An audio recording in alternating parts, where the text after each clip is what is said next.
Today we're going to talk about your new assignment, which is creating your own devotional painting. And I'll talk to you a little bit about the history and a little bit about more contemporary interpretations of what that term might be. And of course, when you think of devotional painting, especially in the West, you're going to think of images like this, Byzantine icons. What you see here is Jesus Christ, the Pantepoptis, meaning the all-seeing in Greek.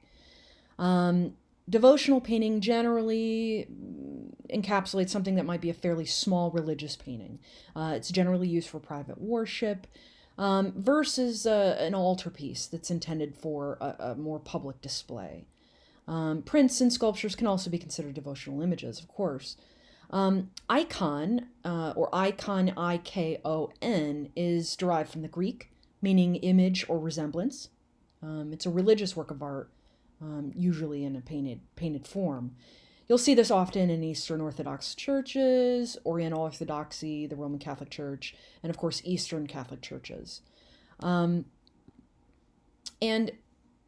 generally an icon ought to depict something that is not only the outward appearance, but also the inner life of the subject, the holiness and closeness of heaven. So these saints are meant to be depicted as a sort of conduit to God. These are generally depicted in the face and in the expression of the subject. So the iconographer will direct all of her attention to conveying, the state of the soul that is hidden beneath the body or hidden beneath the flesh. The more successful that was, the better the icon is. So one can't paint an icon by depicting the external aspect alone. And so oftentimes you'll see this expression as very robotic as a result. These sort of very, very stoic, plain, flat figures. And of course, in an altarpiece in the Byzantine era, you'll see similar aspects. Here, of course, we have the great Cimabue, the Italian Byzantine artist in the very, very early Renaissance. But an iconographer generally has three means to paint an icon. It's according to the Orthodox Church Fathers. So when someone speaks about God, he's to do so on the basis of the inner experiences he has accumulated. So his own devotion and relationship to the Holy Spirit. The second thing is that the supporting testimony of the Holy Spirit is in his heart, his or her heart. So they are meant to do this as an act of prayer and devotion themselves in its creation.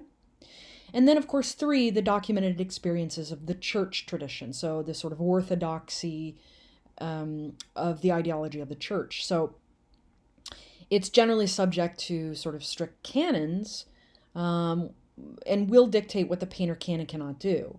So if the iconographer doesn't have the experiences of his own to reflect on, he turns to those who have those, and for that reason, he uses those expressions.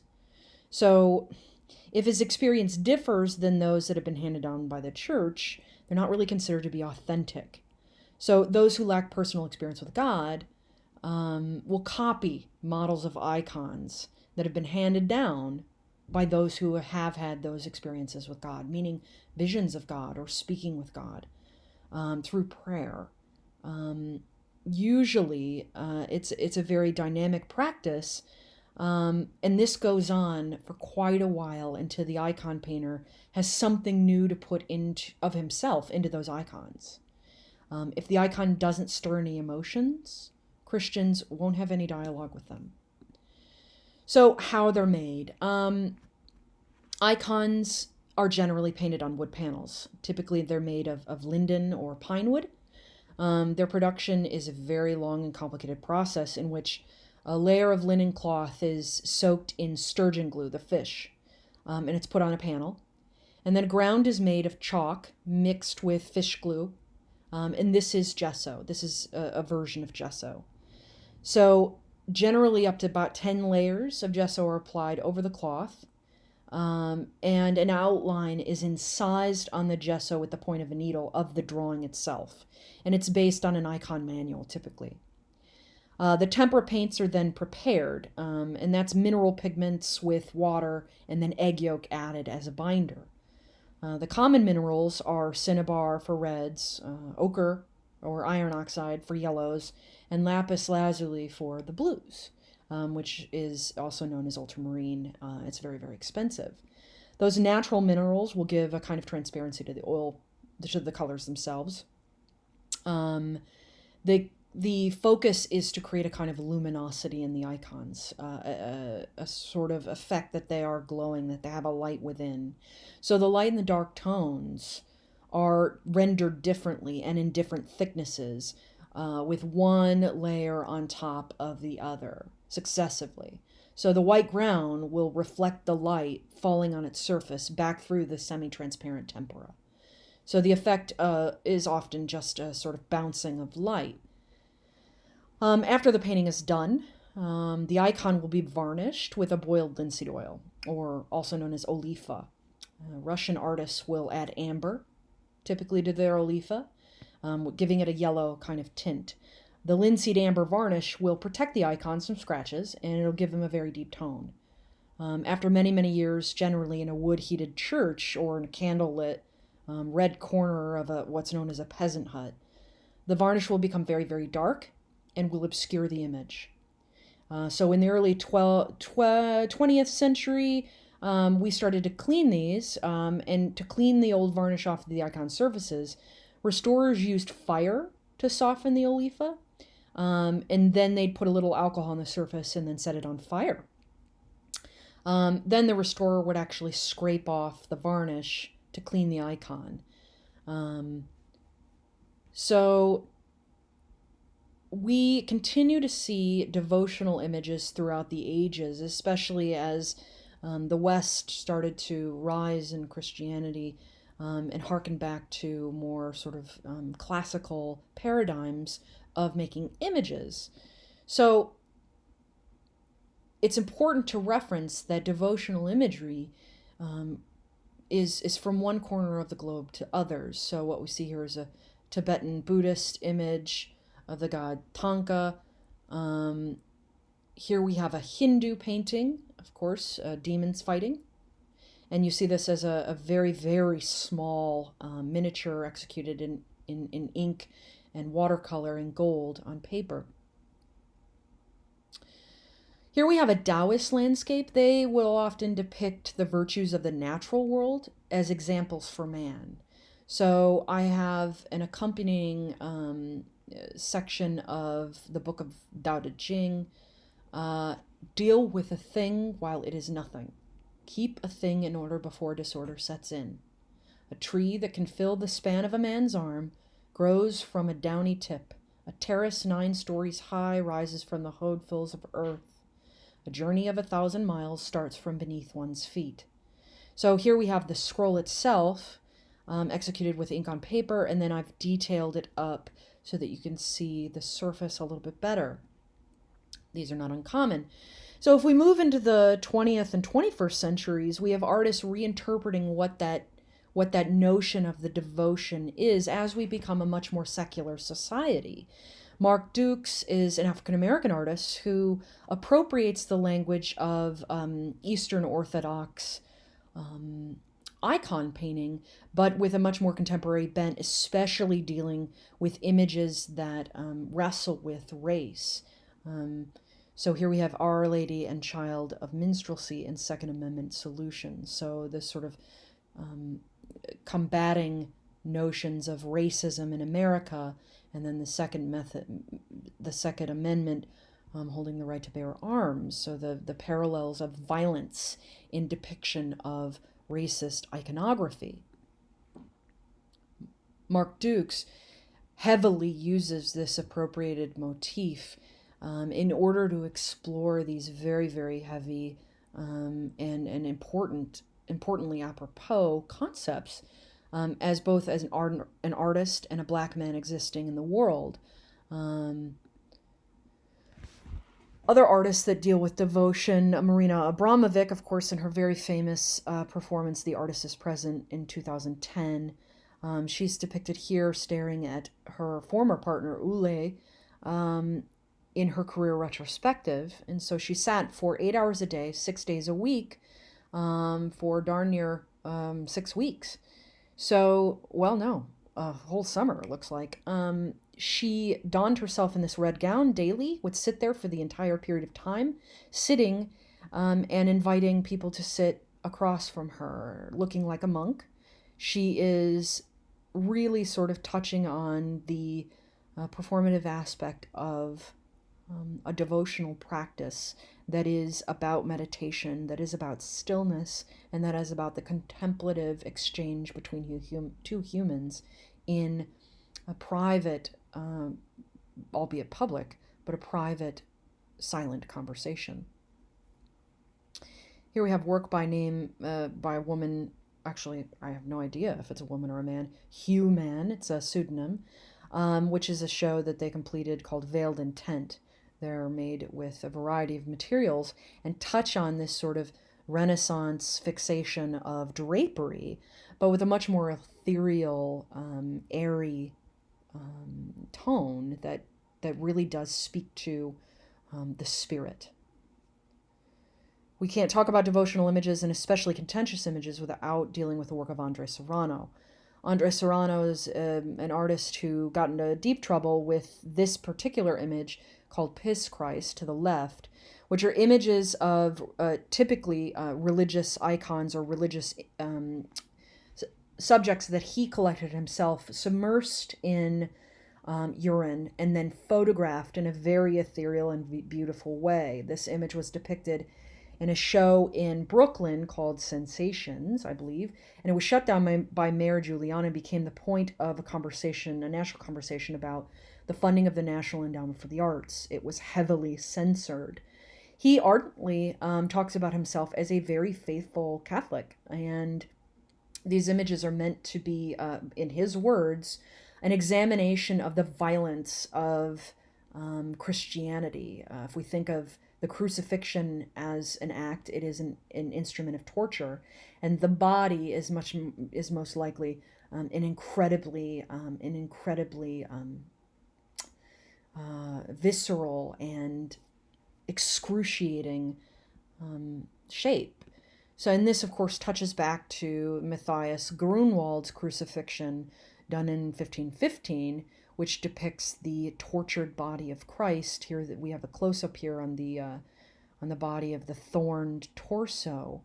And this is not a new thing. And his idea is that we've become sort of conditioned to look at images of the crucifix or Christ on the cross, and it's been sanitized. Other contemporary painters who deal with religious iconography, Robin F. Williams does these really wonky, large-scale paintings that touch on art history. She's pulling here from Bernini's Saint Teresa in Ecstasy with sunglasses on. Ebony G. Patterson is a Jamaican artist who uses every single kind of material you can possibly find at any craft store and touches on not only iconography, religious images, but of course the sort of excessive decoration of surface. And so here we have a close-up of some of her work. And she deals with the black body in such a way that celebrates them as a sort of mythical figure. Here we have an installation of her work and a further installation of the work. And you see the repeated motif of the halo exhibited by the circular form around the heads of her subject. Anselm Kiefer was born directly after the Holocaust and in Germany, and really wrestled along with the nation about their identity and what had been done and the atrocities that had been committed by their society and by the Nazi regime. And so he makes paintings and large-scale installations of images that wrestle with this in a very sort of emotional level. And so here we have two watercolors, the one on the left in honor of the unknown painter, and it's a building plan that was to be used by Adolf Hitler. I can't talk about devotional painting without talking about the kind of sort of spiritual essence of the work of Georgia O'Keeffe, specifically her watercolors. And here we have sunrises and these sort of vortex images that she's pulling from nature and botanical imagery. Jose Manuel Ballester is an artist who has a painting background but has done an entire series in which he's digitally taken out the figures in well-known works of art.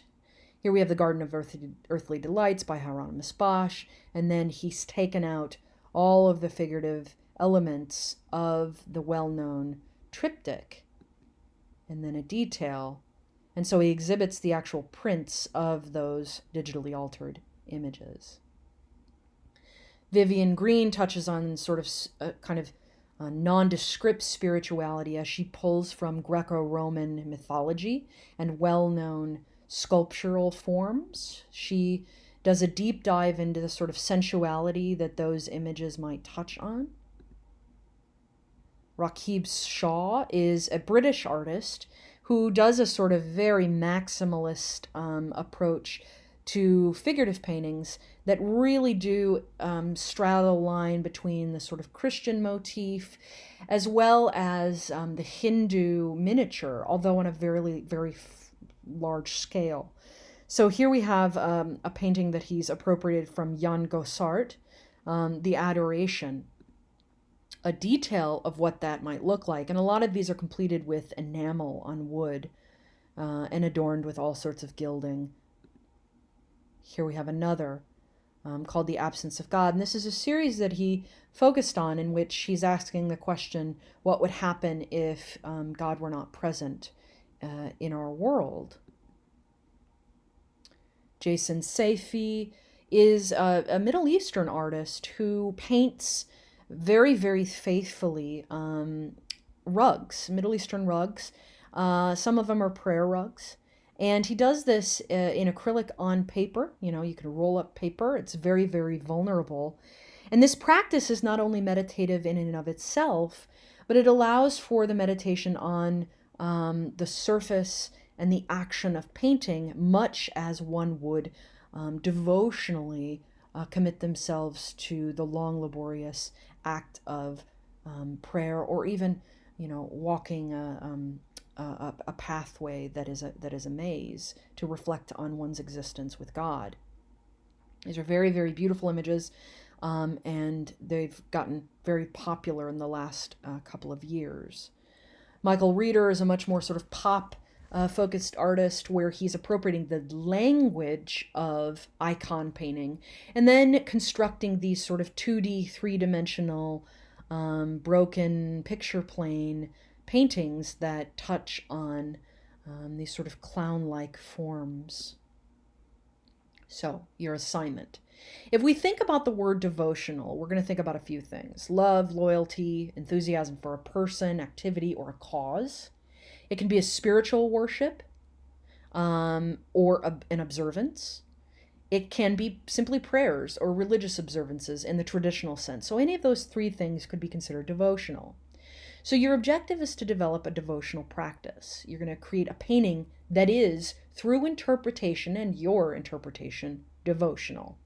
So the first thing that you're going to do is you're going to watch the Art Assignments YouTube video on Art and Life Rules from a Nun. You're going to review Sister Corita Kent's art department rules. You can easily find those on Google. Then what you're going to do is you're going to take on a devoted discipline for a period of time, whatever that may mean to you. It must be out of your ordinary habit, and it must be done with sincere attention. If you are already religious, your denomination is to be avoided.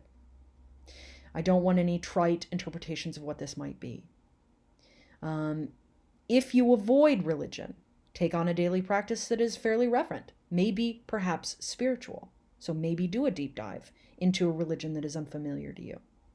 Think outside of your own traditional approach to spirituality for this assignment.